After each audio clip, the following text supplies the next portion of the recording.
Thank you for watching Policy and Prejudice. My name is Chris Stevenson. Today's guest is a very special one, somebody I've known for years, and somebody I probably met a little bit after what used to be the most highly publicized incident in Buffalo for probably for 2 or 3 years going on straight. And her name is Cariol J. Horne, or we call her Carol Horne. But she's a police officer who saved a man from being choked by a white officer in front of his home back in November the 1st of 2006. And we are, to this day, very thankful and gracious for her service, because what it meant, especially what it means to me, is a departure from the norm. Okay, she crossed the line to do what she did. She risked her career, and she paid a price, unfortunately. But we're still trying to get her what she deserves, and get her the justice that she is seeking to this very day. Carol, how are you doing today? I'm good. Thank you for coming over. Well, you're welcome. Because I've tried to get you, as you know, several times on some show or another. You weren't able to make it, but today, you made it. I made it. All of your full beauty and wonderfulness. And that's good. Where is? Tell me right now. This is of course October 2015. Where is your case today? How does it stand? Well, it stands that it's over as far as the city is concerned. Right. And what about as far as you're concerned? Well, as far as I am concerned, I have realized that after 9 years that it's time to move on. Although I would like to get my pension because I put in my time. I think that's all that really matters to a lot of us. That's the only thing I'm thinking. That's the only thing in the back of my mind. Okay? You did something fascinating. Here's the thing. Neil Mack was being beaten by more than one officer in front of his house. Okay? An incident that really shouldn't have taken place. Okay? It's really a domestic incident. All right? And I've noticed since I lived in Rochester, way back when, a lot of bad cop beatings and shootings started with domestic incidents. So I'm thinking they're using excuses. They're using domestic situations as an excuse to kill us all. And it is not that you stop the beatings. You stop the choking. Okay? So he could have been very well choked to death by Officer Greg Kwiatkowski, then Officer Greg Kwiatkowski at that time. He could have, just like Eric Garner was. Yeah, exactly. And Kwiatkowski has a track record. That's another thing. The city wanted to take sides with Kwiatkowski. He had a track record that was very obvious and in your face. And continued to do it afterwards. Continue to do it afterwards. Okay, and they're still sticking by him. He's our guy. Do you want a hero? Is it sick to want a hero like that? Is it what? Is it a sick thing? Is there something wrong with that somewhere? Well, it's cover-ups. It's what goes on. Police brutality exists, so the right thing to do is to just deal with the issue, deal with the officer who's causing the problems, and get rid of them. See, my question is it possible to cover up an officer who's always in trouble? They did. So it's obviously possible. Yeah, but now he's federally indicted. They didn't cover up, but they stopped him from being punished. Nothing he did was in secret. Okay? If it was, but your question was? Is it possible to cover up somebody who's always in, they cover it for him. But when you say cover up, that means you're hiding something. You understand what I mean? Well, actually what I mean is they condoned it without any repercussions towards him. Right. But now he's federally indicted. Mm-hmm. So now that now that he has these federal charges, they can't cover up for him anymore, or if cover up is not the correct word, then they can't sweep it under the rug. How many weeks did you have on your eligibility when they fired you? What do you mean? I mean, in other words, how many weeks left? I can't remember exactly when it was. My memory is starting to go. But I know they promoted him to lieutenant, they fired you. One came after the other, almost immediately. 2 people responsible for that. Black commissioner, black mayor. Black police commissioner, McCarthy Gibson did. Black mayor, Byron Brown. Both signed off on that. Both made that decision. Okay? When you were fired by the department as a result of that disciplinary hearing, which we're going to get into in a minute, how many weeks did you have left to go for your pension eligibility? Well, I say it was July. I got fired in May. I said it was July. I could have been off a couple of months. But you need 20 years to retire. I had 20 years and 2 months out of the city time because I had been off without pay. One was due to a car accident, so I owed the city back that time. Well, that was your reward for saving us from being the first Ferguson. Years before Ferguson. This is what Buffalo waves the middle finger at you. Okay? Led by some black officials. All right? A lot of that still fascinates me. Okay? And I've lost great respect for the mayor and the police commissioner, which he's been stepped down. I guess they got into a little tip themselves. Okay. Well, if you look back into the days when blacks were on the plantation, you had what was called the house niggas, the field niggas, and you had that one person or the master's boy who wanted to keep the field niggas in check. Right. So I kind of use the analogy that, you had somebody keeping me in check. Yeah. So, not to say that I'm a field nigga, no, I'm not saying that at all. But what I am saying is I went against the grain. Right. And they definitely was gonna have me in the house. So,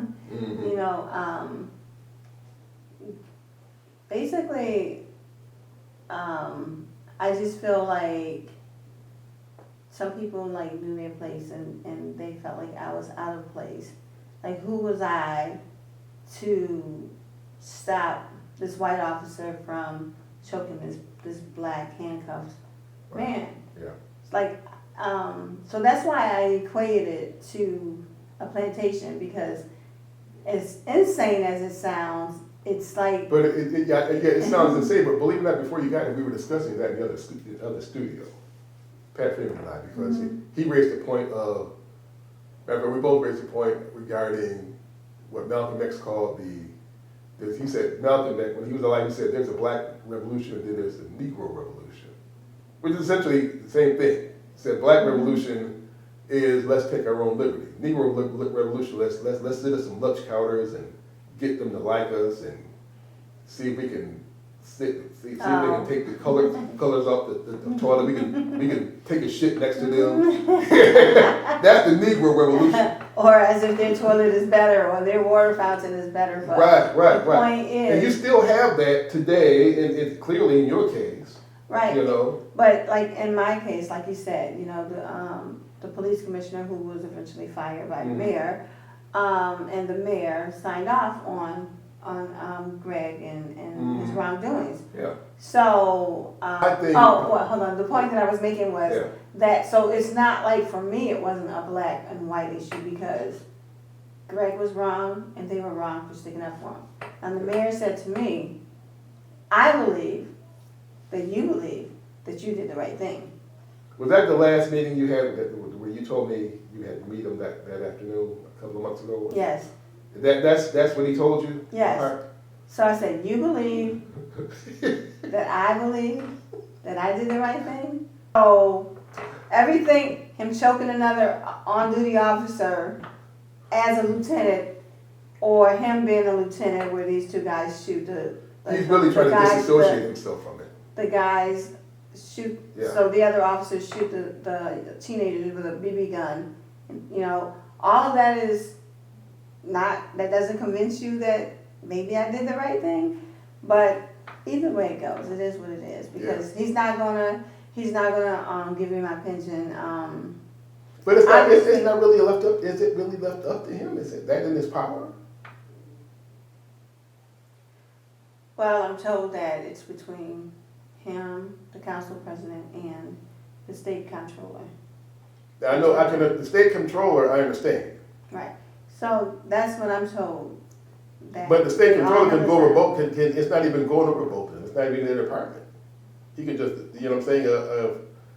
The state controller can just say yes, and that's it. Isn't?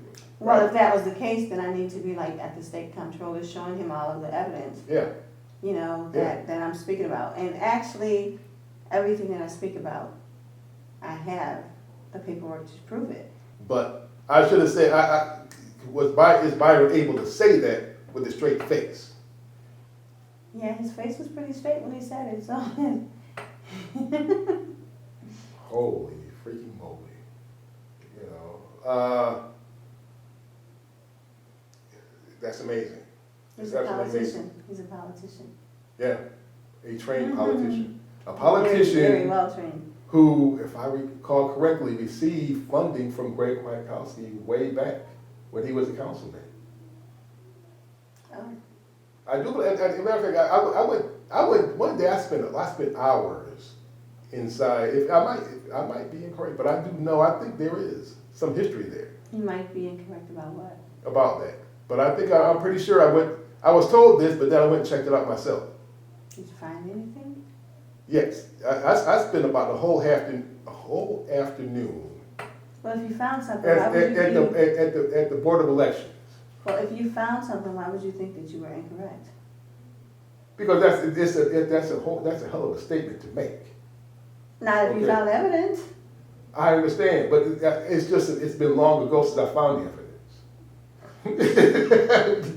Try to follow me on this one. I believe that you found evidence. Yes. But do you believe that you found evidence? Well, see, sometimes some things are so mind-boggling. It's just like when I got the P-73 statement where Greg had put his name there. Okay, and I'm like, I looked at it during the Christopher and Sweeney case, and yeah, and Sweeney told me, I went to see him. He mentioned Greg's name, but I didn't see him on the police report. But when I got the P-73, his name was on. He put his name on there. Okay, What did you say on the P-73? He admitted that he was there. I can't remember. Don't get me the line because it's been years since I saw that. Okay, but that's all I wanted to see. That's all I needed to see. All right, and so that's one of those I believe that. I believe that I thought I saw it. Okay. But but your brain, I call it a cognitive dissonance moment. Okay, you see evidence you don't want to believe something, but you see evidence that it's there. I don't want to believe a black person's there, but I'm looking right at it, so therefore I have no other choice but to accept it. You understand? And that's what your whole case was about to a lot of people. All right, you did one thing. You broke policy. I wrote policy, but as you can see all over the country, where the police officers are killing these black men and, That's the policy. and women. That's the policy. Well, actually, it's not even just black anymore. It's all kinds of. It's mostly black. It's mostly black. It's mostly black, but what people need to realize is that it's mostly white male officers that are killing these people. Right. So what is it with these white male officers? What insecurities do they have that they feel that their life is always in danger? Fears that they have from childhood. Right, but those... If you have that kind of fear, you need to retire. You shouldn't even join the force. Exactly. You shouldn't even told yourself. But why is it white male officers, not white female and black male officers and black female officers? it's mainly white male officers that are doing this. doing this, right? So it's a problem somewhere. So either Because read the ISIS papers by Dr. Francis Cress Wilson. You find out why. well, It tell me was why. powerful, huh? Tell me why. White male, according to her, a lot of white males feel subconsciously, either consciously or subconsciously, that they are being exterminated, they are being eliminated, they are being taken over by black males. So are you telling me that this is done purposely? Done purposely, but consciously, or some of them do it, don't even know it, don't know why. It's kind of like they got an inner white defense mechanism in them. White defense? Yeah. Or murderous? Well, yeah, personality? it could lead to murder. It obviously Yeah, has. it obviously has. Fortunately, it hasn't in your case, but you very possibly stopped the murder. Okay, Well, but up until you had several white guys, and at least one white officer is saying, "How dare this guy fight me back? Who does he think he is?" And so he, instead of just being compliant, say, "Yes, sir, Mr. Officer, sir, just take me in." No, he showed a drop of resistance. Well, it wasn't even the fact of him fighting back or anything like that, because number one, the officers came into his house and started beating on him. Exactly. So after they told him to get the mail. That's a whole nother level right there. Right, but so it wasn't even like the point of him fighting back. It was just the point of just wanting that complete control, and he wasn't giving it to him because he knew he had done nothing wrong. Right. So, I guess the right thing to do would have been to comply with what the officers were saying. Go get the mail that wasn't there, and then bring it to us. Yeah. Well, if he already went and said, "I don't have it," and then you send him to go get it again, what is he going to do when he goes back? He's still not going to come back out with it. Right. So now, when he tries to go back, then you decide, you know what? Forget it. We're just going to lock you up. But you can't just do that. You can't just say, "Go get it." No, never mind. We're just going to put you up and then lock you up. Right. So you can't just do that. But for whatever reason, that happened, and so I guess, like I said, the right thing to do would have been to just comply and just. But what would that have been to do? You're going to get the mail, and then on your way to get the mail, they just start beating you up. Right. So what is it to comply with? It's like, you told me to go get the mail. Yeah. I'm going to get the mail that's not here. Now you beat me up. Now. What do you want me to do? When you first happened on the scene, I mean, what were you doing? You were just riding along in your car? I had actually just came from Gigi's. What did you have? I don't know. Come on! I believe that I may have had, I don't know. But okay, see, well, it wasn't that good then if you can't remember. Well, Even after all that. It was breakfast, how about that? It was what? Breakfast? Oh, okay, all right. See, I like Gigi's. They make a wonderful steak and eggs and grits. That's all I'll say on that account. But when you walk through, or at some point, say for example, when you got the call, did they tell you what officers were already there? No, there was just an officer in trouble call. And so when I got there, me and another officer, we walked in. He was right in front of me, and then he offered to handcuff Neil Mack in the back, because Neil Mack was handcuffed in the front. Right. And so Greg was like, "No," he's punching him in the face. "No, this MFer won't listen," something to that effect. He won't listen. So I didn't know what happened prior to me getting there, so I didn't know if he was justified or whatever, but by this time, it's enough officers there to control the situation.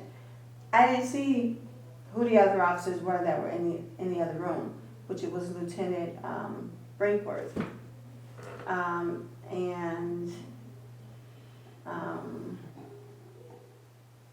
there was a Sokowiak. So they were the first two officers there. Well, actually, Sokowiak was the first officer there. And then when the lieutenant came, you would think that the lieutenant would de-escalate the situation, but it escalated. What type of lieutenant is this that's going to escalate the situation? Well, actually, I thought that he was a cool person. There were other situations, one in which Ann Vanyo, who lied in my case but also was fired. Yeah. I think October of last year. But she said that this one guy tried to hit her with his four-wheeler. Well, I happen to know the guy, and he said no, he was driving down the street in the four-wheeler. And she tried, well, actually, he pulled into the garage before she can get to him. And she was mad because he had locked the garage up. So she tried to get the four-wheeler. And so she called it to say that he tried to run her over. He says that didn't happen. So then she called for assistance. So they sent me. Well, she knows that I was not about to basically help her do somebody wrong. So I don't know if she called for other officers or whatever, but other officers wind up coming over. So they were inside the building because she said, I'm gonna get that four-wheeler, and she's saying he tried to hit her, and you think she wanted the four-wheeler? Yeah. I mean, to confiscate it, but why? I don't know. But either way it goes. So when the other officers were there, we all were inside the building. So they're looking through the drawers and everything, and I'm thinking like, what four-wheeler is in a drawer? You know, but we had no reason to be there. But that was just another situation where he let the officers take control, and he didn't take control of the situation. And although I was the first officer that was called to assist her, he said, oh, Carol, you can go now. Yeah, because I was sitting there with my hands in my vest like this, like I'm not touching nothing because I don't know what they're about to do in here.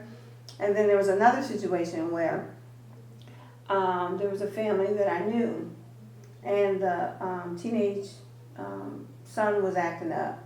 So he was disrespecting the father. And so when we got there, you know, they were like going to take him somewhere else. Lieutenant Brinkworth was there. And so he's, you know, they say, go in the room and get your stuff. Now I'm thinking like, you know what, he's like disrespecting his father. He's wrong, he shouldn't be doing that. You know, somebody needs to like whoop his little butt or well, big butt because he was tall, whatever. But he was only like 13, something like that. So anyway, he's like, go get your stuff on. So he's like being like really rude and everything. So then he gets in the room. Porzio was in the room. Porzio starts to swell on him. So then the girls, they came to try to help, but I had to push them back because he's well on the kid. Yeah. Wow. Yeah. So then I have to push the girls back because otherwise they may get hurt. Well, you said you wanted somebody to whip his butt. So. Well, yeah, but I mean, other than the police. You see a cat in the street and you're thinking like, oh my God, or a cat following you and you say, oh my God, I hate cats or whatever, you know, I wish the cat go away, and then somebody hits the cat, you're like, oh my God, I didn't expect, you know. Right. So it was like one of them situations like, he's like so disrespectful, he needs to be put in place, but at the same time, I didn't want to be a part of that, you know, because the mother and father is there. If they're letting them get away with it, it's not my responsibility to put them in check because, I mean, why? So either way it goes, I had to stop the girls from helping to get Porzio off of their brother, cousin, or whatever. And so then you know, he winds up getting his stuff. He never got arrested or anything. Mhm. But then I was so mad at the mother. I'm like, this is your fault because you Right. shouldn't let him disrespect his father like that. Right. But that was just another situation where he let the officers take control. Right. So then in the situation with Greg, it was no surprise to me once I found out he was there that he didn't take control. And they were like, well, why didn't you tell Lieutenant Brinkworth? Like, he was part of the problem. Why would I tell him? But I didn't even know he was there. Yeah, I noticed that there is a close relationship between Brinkworth and Kwiatkowski, I think. And Porzio and Vaniel. Yeah, they were posted at Bennett High School, I think, that summer that you maybe the summer after of your disciplinary hearing. Okay. You know, and I think Brinkworth, it may have been Brinkworth's way of probably trying to keep Kwiatkowski out of trouble, which is impossible anyway. Okay, but you know, exercise whatever little supervision he had over him. I don't know. Let's go into, in the remaining few minutes we have, let's go into the Kwiatkowski Kangaroo Court, the KKK.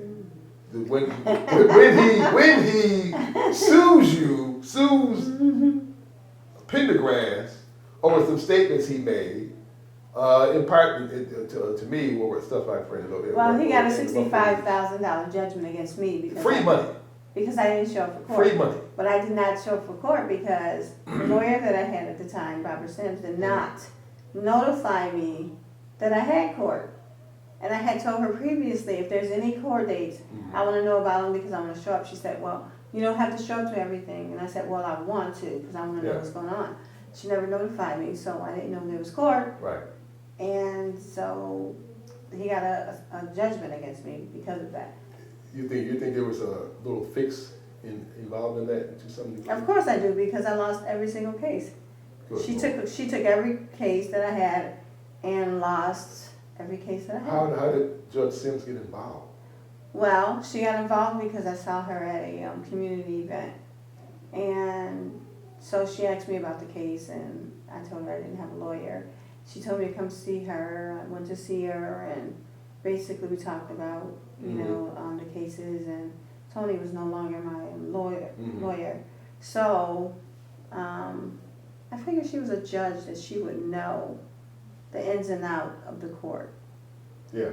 So I hired her as my attorney, and she... Well, she knew the ins and outs all right. She knew the ins and outs of how to get it to go away. Yeah. Yeah. And basically that is why she was paid to shut the case down. That's my suspicion. Well, mine too. Yeah. Because you don't lose every single case. Right. And then not on the merits. You know what I mean? Right. It's like if you lost it on the merits, that's one thing, but if you lose it just because you didn't follow through with different things. So for me, I'm not sure if there's anything else that I can do, but I believe that there is. I just don't know what it is yet. So, in the meantime, I just have to move on with life because, you know, they had the upper hand. It was the city's case. The city, the police department's case. The police department had control over it. Right. And the police department had control over these officers who spoke against me. Sure. So it was no surprise that I was found guilty. I was surprised that I got fired. Yeah. You know, after never having any suspensions at all out of the 20 years, I never had a suspension. And now you find me guilty of something that I didn't do, and then you fire me. And then another thing is Captain Mann. Captain Mann lied and said that I told him that I jumped on Greg's back. Greg testified that I was in front of him and that I never got on top of him. He also told Lieutenant Terranova and Lieutenant Ortiz that that he had Neil Mack in a chokehold. Porzio testified that he had him in a chokehold for up to a minute. So if we're all saying that he had him in a chokehold, he says that he had him in a chokehold. You have these two lieutenants from Internal Affairs, which is Professional Standards Division, saying that they both write their notes that he had him in a chokehold. Yeah, Why would I be found guilty of lying because Captain Man came out of nowhere right. and said, she told me that she jumped on his back. And even if I did jump on his back, which I didn't because we were face to face like me and you are now, Yeah, then it was justifiable because I would have been stopping him. right, But it didn't happen. right. So to find me guilty because he comes out of the woodwork, and that just shows you how Sure. far they will go. So he needs to be fired and Yeah, found guilty of lying because he was the one that lied. yeah. And they found me guilty of lying because of his statement. And he was not at the scene. There was no reason for me to even say anything to him. Even if I had done it, there was no reason for me to say it to him. He wasn't my friend. Right. So, and even any of my friends will tell you, I've never told them that I jumped on his back. Sure. Even you, I've talked to you all these years. Yeah, Never told you that. right, So why would I just all of a sudden just decide, you know what? right. I'm just gonna go up to police headquarters while I'm correcting this newspaper journalist about this article about me jumping on his back. I'm gonna go and talk to Captain Man and just tell him Yeah, that I did something that I didn't do. No, right. doesn't even make sense. But it just shows you how far they will go. But Sure, sure. now, as you know, there's a guy from California who's here doing a documentary on the story. Yeah, let's look at that a little bit. Raven, Yes. how far are we along? Because I know he had talked to me about the interview. Me and I guess quite a few other people. Mm-hmm. You know, how's that going so far? I haven't talked to him in a while. Well, actually, I know he got some footage. There was more footage he wanted to get of me and do the interview with me. Mhm. He's going to do that when he comes back. Okay, But he was putting together a trailer. okay, right, right. So that as far as we've gotten right now. Mhm. But at the same time, it was through some of his research and everything that I've found out, you know, some things. Mhm. But I'll let it all come out in the documentary because Oh, really? people have to see, because you don't have to take my word for it. Right, It's all documented and right. So I'll just let him do his work to show, because my what I want now is for there to be changes on the police department Sure. where officers who want to stop the police brutality are able to do so without being retaliated against. So Right. that's what I want to do now. And you have some great officers Yeah. and you have some bad officers, but if you have the bad officers, Mhm. some great officers, and then you have people who are going to cover it up, Mhm. these officers are not going to say anything. Right. So Right. I want to do something so that they are able to say something. They do feel comfortable with saying something. On the final note, when is the next Quiet Coliseum court date, you know? I actually don't know. The last that we checked, that there was no court date set yet. Okay, well, they're giving him a lot of leeway here, it seems to be. Yeah, here it is. You're in court because of civil rights violations. Where where some teens were shot with a BB gun, Yeah, and then his lawyer asked, "Well, can my client go deer hunting?" It's like he should not even be trusted with a squirt gun. What Oh, are you yeah. talking about? right. A rifle? Yeah, you're right. Well, Shotgun. it is what it is. But like I said, even that case in you, that what I call that kangaroo court in West Seneca should have been laughed out of. The idea should have been laughed out of. West Seneca? Yeah. What are you talking When he sued you all, where was that? What's that day? That one where I followed you guys out to you and Pendergrass. Yeah, but when I didn't come, That I was didn't come to before something. that. I don't know. That was one of the lawsuits I think he had against you, wasn't it? I'm not sure. Why would we be in West Seneca? That's where it was, either South Buffalo, West Seneca, somewhere. I remember that. We may have been in his lawyer's office in South Buffalo. I think it was a hearing there or In something. Hamburg, actually. Yeah, but that was his lawyer's office. In Hamburg, yeah. Whose lawyers? Greg's lawyer. Frykowski's. Mm-hmm. Oh, okay. I'm getting that confused with a court date or something. Oh, no. I remember. No, that was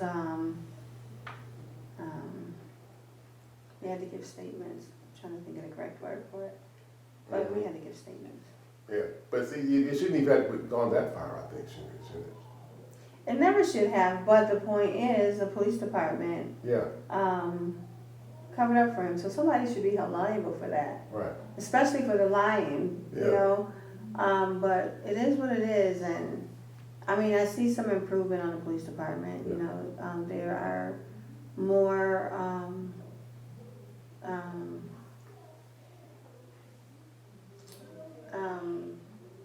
black faces Yeah. at higher levels, you Yeah, know? but it won't mean a thing unless difference and changes are made. That's the Right. thing. Well, the point is, there's a white commissioner now who's definitely dealing with the Yeah, police I'll brutality issues. accept that. Yeah. So I have I to think so. applaud him for that. Yep. So, you know, it's good to see, Yeah, you know, more black lieutenants and captains, because I can't understand why for so many years it wasn't. And then all of a sudden, we get a black mayor, then there are. So I would have to think that it really doesn't have anything to do with test scores, you know? right. No, never did. There were black cops passing those tests from way I back. passed the test. I was on the lieutenant's list. But Okay, yeah, there you go. I was on well, I was at the bottom of the detectives list, but I still was A on lot the of those list. results weren't being I revealed. passed. You know, a lot of those results weren't being revealed. I can Yeah, assure so when I made the lieutenant's list, and I was fired the first time. you. Mhm. Illegally fired, I should say, the first time. And then I got back, but then that list had already expired, so. Right. Let's get into the crack cocaine accusation from Pendergrass. Was that a case killer, or do you think he still had a chance there? Well, I definitely didn't have a chance then because it was a political move to get rid of me at that point. Yeah. You know, it was like, I didn't have a problem with the commissioner. Mm-hmm. I still don't. The Yeah. point is, the deputy commissioners who fired me. But I don't know what may have been said to the commissioner. But, like I said, you know, the mayor got rid of him too, so obviously he wasn't going along with something. So the Pendergrass approached you before, that morning before, and told you he was gonna make that accusation, or the day before, He talked about showing corruption from the top down. but he didn't get specific. Well, he got specific in the information that he had Yeah. and what he was going to use. I didn't think it was a great idea to use the language that he used, Yeah. but his strategy to show corruption from the top down, I understood that, but Yeah. not the way it was presented. And see, it would have, I think the important thing is when you do that, you have to make sure you officially prove it. In other words, prove it in court. They wouldn't let him. One thing, yeah, They you're would right, not let and him. I saw that, Mhm. I saw that. But I think in hindsight's 2020, Mhm. okay, he should have just surreptitiously called the witness out there without letting people know why. And then mention the incident, and then say, what was he there for? What did he do? Well, like you said, How much, you know what I'm saying? hindsight is 2020, so I'm Right. sure that, you know, now he will look back and say he will Yeah. handle it different ways also, Oh, but, yeah. you know, it is what it is. Right, And right. right now, you know, I still don't have my pension, Right. you know, so that's something that I still want, you know, And you but, deserve it. yeah, but I'm not going to, like, I mean, the police department was a job, and the job was not worth Neil Yeah. Mack's life. Right. So, you know, if I had to lose the job in order for him to keep his life, then I would do that again and again and again. You have, maybe you do or don't, I think a lot of people don't have any idea the power of what you just said. Your job is not worth Neil Mack's life. Okay, a lot of cops would say differently, most likely. Well, they would, because they've come to me and said, you know, what about your family? Mm-hmm. Okay, well, I'm able to work still, so, Yeah. you know, I mean, we have suffered financially, don't get me wrong, Mm-hmm. emotionally, Yeah. a lot of different ways, but the point is, I still try to remain, Yeah. you know, honest, and And it's I try not, to remain fair. yeah. It's not just, and it's not just that.